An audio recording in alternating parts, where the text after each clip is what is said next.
I'm going to go ahead with the meeting beginning ritual. 起立，面向佛堂，参加三鞠躬、一鞠躬、再鞠躬、三鞠躬，参加各位点传是一鞠躬，开班一鞠躬，请坐下。Please be seated.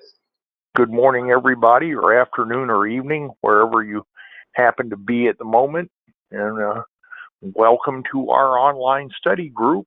It is May the 20th and an absolutely gorgeous day here in scenic Indianapolis, Indiana. Yesterday was also my 17th wedding anniversary to my wonderful and adorable wife. Just one of those little things that we notice as they go by. It doesn't feel like 17 years. It only feels like it's been a day or two. You know, it's astounding how quickly the time goes past us. I've been at Simon now for 7 years, and it doesn't feel like 7 years either. I'm going to turn 60 years old in August, and I still feel like I felt when I was 20. My self-image of myself is much younger than what I see in the mirror. But there's no denying reality. This talk this morning came to me on extra short notice. I was driving home with Samantha last night. I've always said of my daughter that she, of all my children, is the most spiritual. And I, to this day, believe that to be the truth. She is a remarkably spiritually in tune person. And while we were driving home, I just kind of out of the blue said, "So what am I talking about tomorrow?" Just to see what was on her mind. Just to, maybe see what her ideas were, what her thoughts were. And she thought about it for a couple of seconds, and she said, "Self-discovery."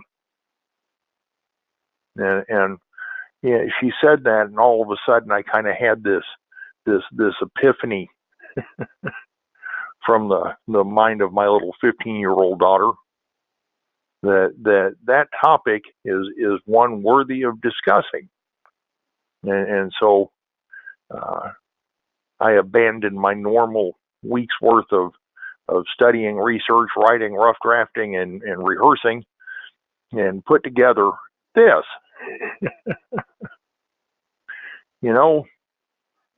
It was not difficult to write this because we're all embroiled in this journey that we call life. And so coming up with some talking points, some points to consider, some things that might help us along the way was not difficult. I stopped to think for just a little bit about how often I get obsessively focused on a goal, something that I'm attempting to achieve, an objective of some description, and how often once I achieve that level of focus, that I'm in such a huge rush to get to the end of that goal, to get it accomplished, to get it done. And every now and again, I think about how many people that I've shoved to make my schedule happen, and how many people have pushed me to make their schedules happen, to either help get the job done or get out of the way, right? And as I considered those things, I thought, how hard do we drive ourselves to adhere to some unrealistic plan or schedule that we've set out in front of ourselves for some goal or idea or objective that we want to achieve. And how often do we allow the pursuits of those accomplishments to become the forces that drive our lives? Derek and I both work in information technology, and I've done that for the vast majority of my professional life. I started when I was actually 21, doing facilities management for a bunch of banks who at the time could not afford a computer system because the computer system filled up a warehouse. And from that day to this, one of the most consistent factors in information technology related jobs is the unrealistic project schedule and the also equally as unrealistic project budget. Those two things seem to always be way too short and not near enough. And those of us who are in the technical roles and the project management roles are driven by the business to achieve those things because the deadlines are driven by the requirements of the business and the budgets by those who do not wish to spend any more money than they have to. And that's kind of a microcosmic picture of life very frequently. And that led me to ask the question, gee, are we driven by the secular needs of our lives to the exclusion of the spiritual needs of our lives? Is it the case very often that what we do for a living or what we have to do to take care of our homes, our families, our possessions, our stuff, our secular responsibilities, the things that drive us, the things that cause us to do what we do? And do we allow those pursuits to smother the pursuit of the arts and beauty and spiritualism and the discovery of the true nature of our lives and ourselves? These days in business and in most interpersonal relations, there's an awful lot of fear of making a genuine connection to another person, because making those connections is fraught with risk and the potential for harm. In the workplace, irrespective of gender, but very commonly because of it, if we make a real connection with another individual, that may lead to all sorts of problems that are the result of that fraternization, even if the association is completely innocent. Derek, you're not muted. Do you need me? I should be muted. Oh, there's something in the background, but it's okay. Anyway, moving on. I find that there are an awful lot of people that I work with who are very interested in these teachings, but who are afraid to ask the questions in the work context because they're afraid of the risks of the association, not the association with the teachings, but the perceived association with me and with others.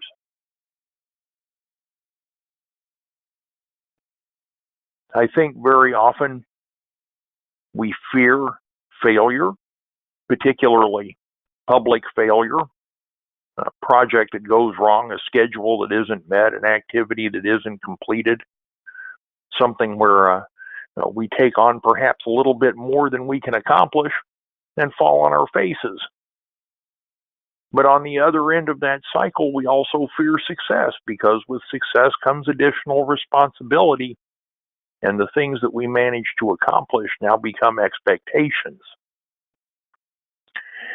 And all of these things represent the emotional excesses that are the result of the pressures of our day-to-day lives.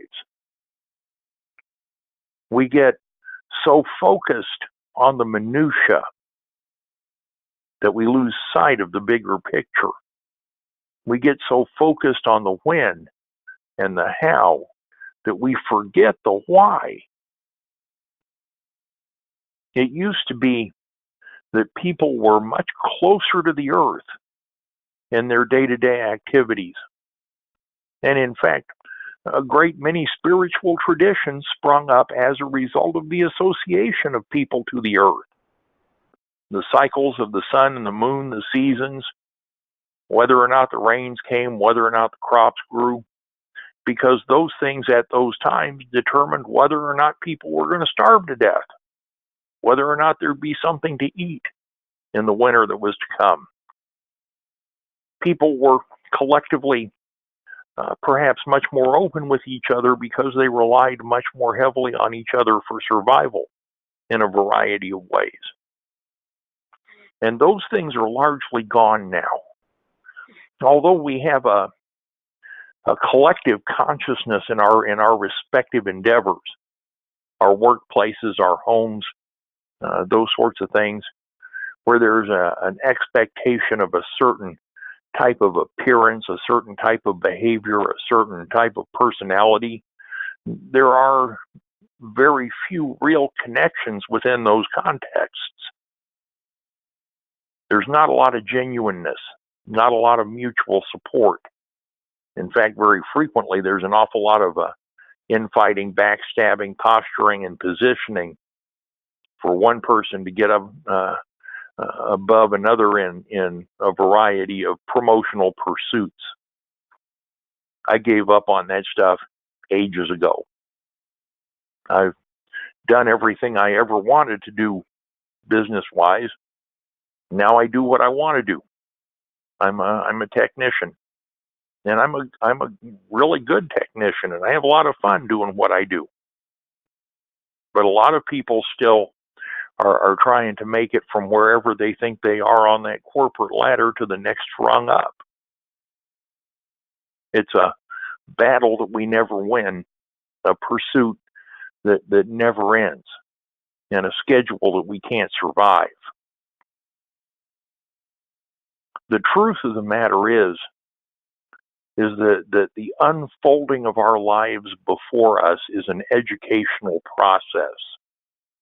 It is a trip through a school system provided to us by the universe. The Tao of Heaven sets out before us the lessons that we need to learn to become the people that we need to be, to develop and grow and nurture the true self within us, so that at some point in time, we can become enlightened, truly spiritually awakened, and understand the universe the way that it really is. And each experience that we have as that life unfolds in front of us is an opportunity to learn something about ourselves. It's a chance to learn and to grow, to gain experience, and to make mistakes.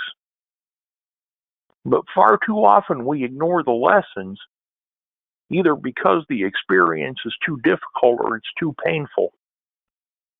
And every one of us in the journey of our lives has walked into lessons that have hurt us significantly or caused us a lot of difficulty and pain. But that's part of the process. The problem with human nature is that we tend to avoid things that hurt us or things that are too difficult for us to accomplish. Those are things we'd rather go around than go through. But by doing that, we assure ourselves that those lessons will come back around with greater intensity and greater frequency until we finally figure it out and learn them. The fact of the matter is that both the unpleasant and the pleasant experiences in our lives are lessons that we're supposed to learn something from.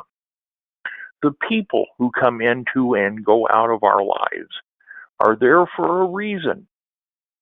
Everyone that comes into our life gives us something of themselves and takes something of ourselves with them when they go. Lao Tzu says that we're the student of the good person and the resource of the bad person. Right? A good person can be our teacher.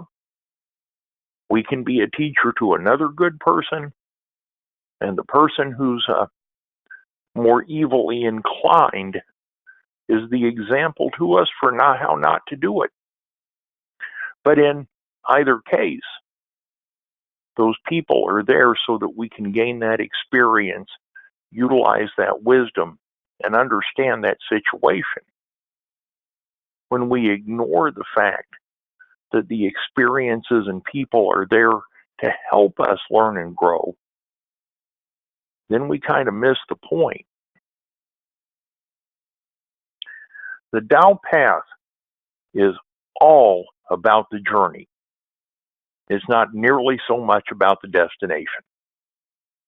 If you stop and think about it, at the end of our life here in this lifetime, or if you believe in reincarnation, this instance of a lifetime, the destination is pretty much the same for all of us. We're absolutely all going to wind up at the same place at some point in time. But how we get there is different for everyone. And it's those differences that make us all unique.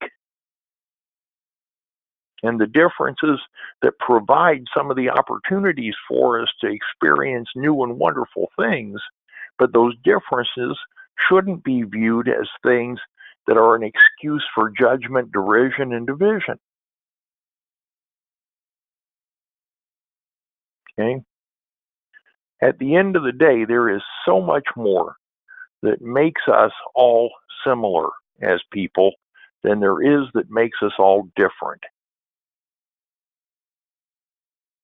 But if we don't allow ourselves to learn the lessons that we pick up along the journey, we never figure that part out. When we're focused on the differences, when we're focused on the destination, then we tend to lose focus of the trip. And it's the journey that's the important part. Lao Tzu says a journey of 1,000 li begins beneath the feet. A tower of 9 levels begins with the dirt heap. When you read that, it should be very clear that beneath the feet and the dirt heap are only the beginning, right? Neither the tower of 9 levels nor the journey ever progresses without taking the steps to complete them. And then that chapter of the Daodejing goes on to describe the management of the large tasks through the small tasks and breaking things down into the simplest of components.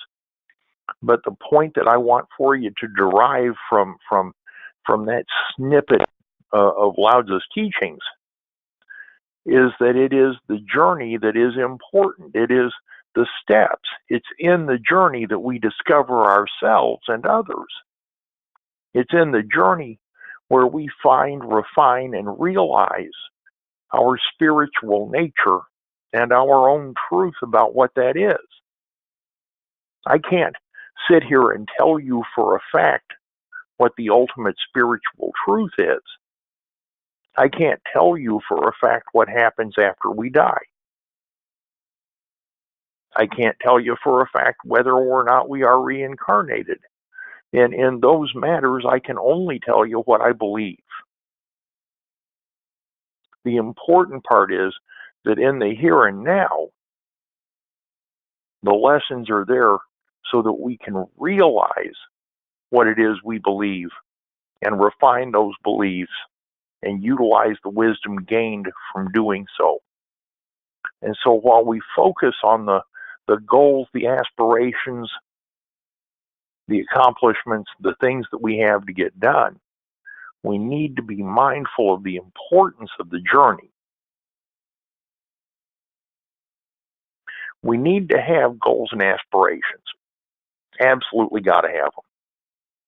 Without those things, life would be chaotic and very little would actually get done. Those things help us to progress in life and to maintain our secular existence. You got to have them. But while we're fulfilling those goals and aspirations, we also need to remember that the most important part of the process is getting from point A to point B. It is the journey itself. We talk about the Tao in terms of the way or the path, not simply because that's the translation of the word, but because it is the most appropriate illustration for how life is supposed to work. I think Lao Zi chose the word Tao with intent. I think he chose the way or path because he knew that the experiences we encounter through the course of a lifetime are the things that truly count and really matter. And I realize that what I'm about to say is something of a platitude, but it bears mentioning that we should be present in every moment of our lives and aware of every wonderful and even not so wonderful event on that path. We need to be prepared to fully experience this wonderful thing that we call living, because, I mean, for us, the destination doesn't change. This life isn't a dress rehearsal. It's all we have in this moment. So we need to enjoy it. We need to cherish it. We need to experience it fully. Just a few thoughts to ponder on a beautiful Sunday in sunny Indianapolis, Indiana. I sure hope something that I've said was useful. And thank you all very much for letting me share, and to my daughter for providing some wonderful insights.